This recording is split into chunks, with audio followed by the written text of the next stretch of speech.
video tentang cara membuat regresi ganda menggunakan SPSS dengan anggota saya sendiri, yaitu Muhammad Firly dengan NIM 2316050050. Saya Putri Nova dengan NIM 2316050053. Saya Amelia Filza dengan NIM 2316050034. Saya Dina Mutiara Pertiwi dengan NIM 2316050046. Dan saya Dini Safitri dengan NIM 2316050064. Dan ada satu lagi rekan kami dengan nama Rafael dengan NIM 1916050025. Ayo saksikan video pembuatan SPSS kami. Baik, langkah pertama itu kita akan memindahkan data ke tabel SPSS. Nah, yang pertama itu kita pergi ke variabel dan mengisi data. Yang pertama itu ada jam belajar.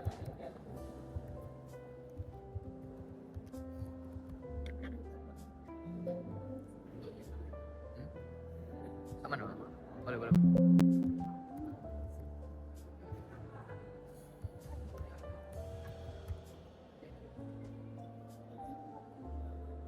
Kita pastikan itu tipenya numerik, kemudian ada ke ini ada measure, itu harus lanjut.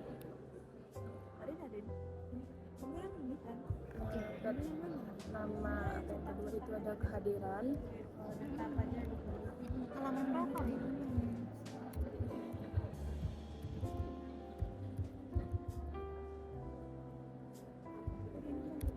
Kehadiran juga numerik, kemudian ada aktivitas organisasi.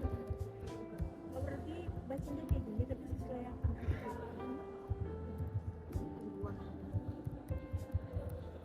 Organisasi juga numerik, itu sudah otomatis. Kemudian yang keempat ada IPK. Nah, ini coba kita lihat measure-nya harus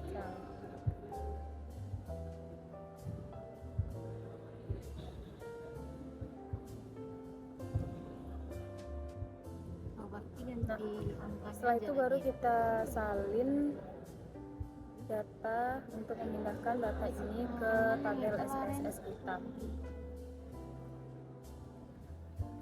Oke. Terus kita pindah ke data view dan tekan satu kolom saja, Ctrl V. Ini sudah siap datanya. Sekarang kita tarik tabelnya. Nah, ini kan masih ada 20 di belakang koma. Nah, itu kita pergi ke variabel lagi. Kemudian desimal di sini di jam kehadiran itu dibuat 0. Dan di jam belajar dibuat 0 dan di kehadiran dibuat 0 juga.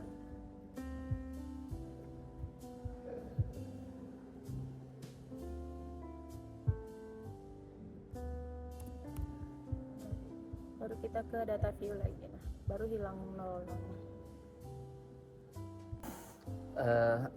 Baik, saya akan melanjutkan tugas tadi, yaitu ini sekarang untuk membuat beberapa tabel di bagian output. Jadi langkah pertamanya yaitu ke analyze, kemudian kita ke regression, pilih linear. Nah, di bagian sini yang menjadi dependennya itu adalah IPK, karena IPK itu dia menjadi pengaruh bagi jam belajar dan juga kehadiran dan aktivitas organisasi. Nah, dan di bagian independennya tuh kita bisa masukkan jam belajar, kehadiran, dan juga aktivitas organisasi. Nah, kemudian kita masuk ke bagian statistik. Nah, bagian sini R-square change ini di checklist, descriptive juga di checklist, part and partial correlation juga di checklist, dan juga collinearity diagnosis juga di checklist. Kemudian kita continue. Kemudian pada bagian plot itu yang menjadi X-nya itu adalah Z-rate, dan yang menjadi Y-nya itu adalah Z-resist. Kemudian jangan lupa kita checklist histogramnya. kemudian continue. Kemudian pada bagian opticiannya ini udah tidak perlu diubah lagi. Nah, terus tinggal oke saja. Nah, dengan begini udah muncul satu descriptive statistic, correlation, variable enter atau remove, dan model summary, dan juga ANOVA, coefficient, probability diagnosis, residual statistic, dan juga histogramnya. Oke, sekian. Baik, di sini saya akan menjelaskan data yang telah dipindahkan oleh teman saya tadi ke outputnya. Yang pertama yaitu ada descriptive statistika. Nah, untuk membaca atau menganalisis data deskriptif yang statistika ini, yang pertama yaitu ada mean-nya. Mean dari IPK-nya yaitu sebesar 3,7083 dengan standar defisiasinya yaitu sebesar 0,33014 dengan banyak data atau bisa dilambangkan dengan N sebesar 100 data. Yang selanjutnya yaitu mean dari jam belajar sebesar 12,52 dengan standar defisiasinya 4,405 dan banyak data atau N-nya sebesar 100 data. Yang selanjutnya yaitu mean dari kehadirannya sebesar 13,16 dengan standar defisiasinya sebanyak 2,154 dan banyak datanya sebesar 100 data. Yang selanjutnya yaitu ada aktivitas organisasi dengan mean-nya yaitu sebesar 4,7700 dan standar defisiasinya sebesar 3,29939 dan banyak datanya yaitu sebesar 100 data. Yang selanjutnya di sini ada korelasinya. Nah, untuk membaca korelasi yang pertama yaitu nilai korelasi menunjukkan angka yang pertama IPK-nya yaitu keterkaitannya dengan jam belajar yaitu sebesar 0,91. Nah, ini menunjukkan hubungan yang sangat kuat antara IPK dan jam belajar. Yang selanjutnya antara kehadiran dan jam belajarnya yaitu sebesar 0,459 dengan keterkaitannya kuat. Yang selanjutnya ada aktivitas organisasi dengan keterkaitannya dengan jam belajarnya yaitu sebesar min 0,212. Nah, ini menunjukkan bahwa keterkaitannya tidak kuat. Baiklah, saya akan menjelaskan tentang model summary, di mana kolom R ini menunjukkan angka koefisien korelasi sebesar 0,880. Hal ini menunjukkan bahwa hubungan antar variabel sangat kuat. Nah, selanjutnya itu kolom R square 0,775 merupakan kuadrat dari nilai korelasi R, juga disebut koefisien determinasi. Hal ini berarti jam belajar, kehadiran dan aktivitas organisasi ini menjelaskan sebesar 0,775. Nah, selanjutnya itu dipengaruhi oleh sebab-sebab lain seperti 100 dikurang 0,775%. Nah, selanjutnya itu kolom standar of the estimate-nya itu sebesar 15,909 menunjukkan bahwa nilai rata-rata dari seluruh data menyimpang dari garis regresi. Hal ini menandakan bahwa model regresi ini baik digunakan karena standar defisiensinya itu 0,15900 lebih kecil dibandingkan dengan standar deviasi. Baik, saya akan melanjutkan pembahasan mengenai NOVA. Jadi yang pertama itu kita lihat di regression di bagian sig ini angkanya 0,00. Tandanya itu dia kecil dari 0,05. Nah, itu maksudnya model regresi ini secara simultan berpengaruh terhadap signifikasi terhadap variabel dependen, yaitu variabel dependen di sini IPK. Nah, selanjutnya itu ada tabel F di sini yang berangka 110 titik 107, yang artinya yang menunjukkan seberapa besar model ini menjelaskan variasi data yang dibandingkan antara error dan residu. Selanjutnya itu ada tabel DF, yaitu Degrees of Freedom. Tabel ini menjelaskan derajat bebas untuk masing-masing sumber variasi, di mana tabel nilai DF ini pada regression itu ada 3 nih, angkanya 3, regression DF nih 3. Nah, menurut hasil ini dapat kita ambil kesimpulan, yaitu jumlah variabel independen dan DF pada residual adalah jumlah data dikurangi jumlah variabel independen dan konstan. Nah, jadi kalau untuk total ini adalah hasil dari DF regression ditambah dengan DF residual, makanya hasilnya 99. Nah, dari tabel Innova ini dapat kita simpulkan bahwa signifikannya ini kecil dari 0,05, yang artinya model regresi yang terdiri dari jam belajar, kehadiran, dan aktivitas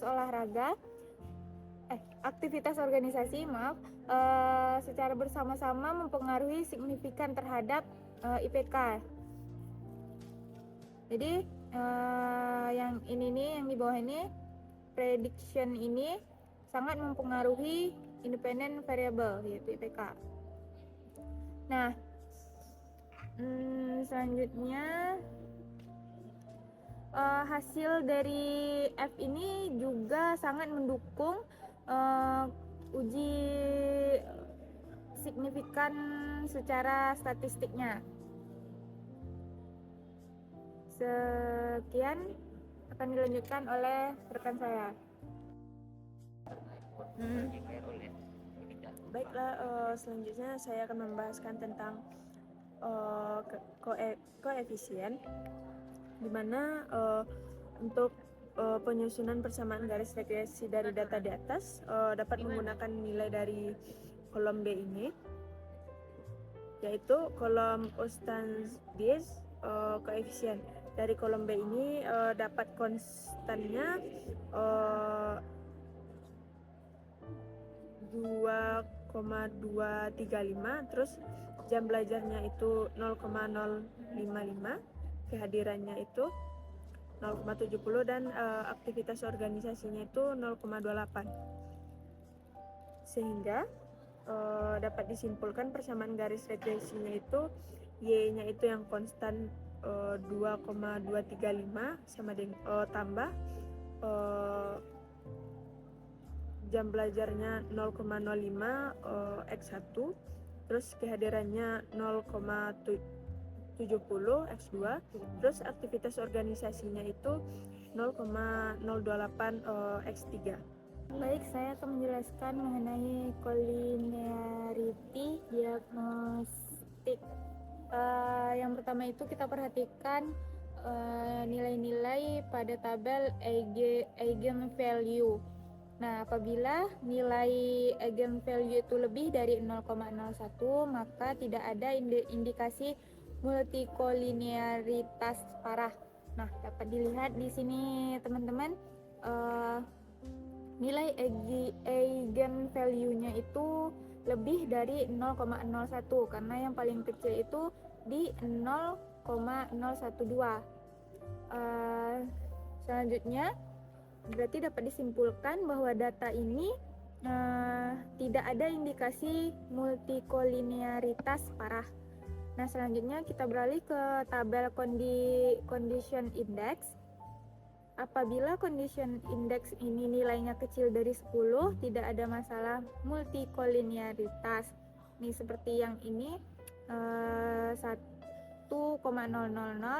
3,779 dan 6,765. Nah, tiga data ini tidak ada masalah multikolinearitas.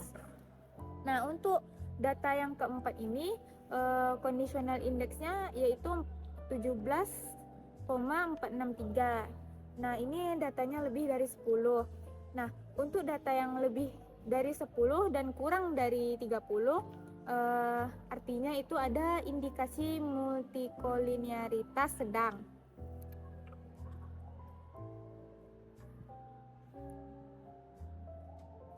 Nah, dari data ini dapat disimpulkan bahwa tidak semua multikolinearitas harus dihilangkan. Namun jika ada jika sudah pada level tinggi lebih dari 30, itu sebaiknya dipertimbangkan untuk mengurangi variabel atau menggunakan teknik lain seperti PAC atau regularisasi. Nah, untuk data yang ini karena conditional indexnya itu tidak sampai 30, maka tidak perlu adanya penggunaan teknik lain. Sekian dari saya. Berikut adalah penjelasan berdasarkan dua gambar dari output SPSS, khususnya analisis residual dalam regresi linear dengan variabel dependen IPK. 1. Residual statistics atau statistik residual. Tabel ini menampilkan ringkasan statistik dari residual dan nilai yang diprediksi pada model regresi. Penjelasannya, nilai residual memiliki rata-rata 0 yang artinya model tidak biasa dalam prediksi. Deviasi standar residual adalah 0,985, menunjukkan variasi dari selisih antara nilai aktual dan nilai prediksi. Nilai-nilai residual yang terstandarisasi masih dalam rentang normal, yaitu antara -3 dan +3, artinya tidak ada outlier ekstrim. 2. Histogram residual. Grafik histogram menunjukkan distribusi dari residual yang sudah distandarisasi. Sumbu X residual standar dari hasil regresi, sumbu Y frekuensi. Grafik berbentuk mendekati normal, bell shape curve, dan terdapat garis kurva normal overlay sebagai pembanding. Statistik pada histogram, min -6,52 kali 10 -15 sangat dekat dengan 0. STD deviasi 0,985 N 100. Kesimpulan dari histogram adalah distribusi residual mendekati distribusi normal, yang merupakan salah satu asumsi penting dalam regresi linear. Tidak ada pola ekstrim atau penyimpangan besar sehingga asumsi normalitas residual terpenuhi. Kesimpulan umum, berdasarkan output residual dari SPSS, terlihat bahwa residual dari model regresi terhadap IPK tersebar secara normal dengan nilai rata-rata mendekati 0 dan standar deviasi sebesar 0,985. Histogram residual menunjukkan distribusi berbentuk simetris menyerupai kurva normal. Baik, saya akan melanjutkan memberikan penjelasan mengenai tabel scatter plot. Nah, di tabel ini dapat kita lihat, jadi cara membacanya ini ada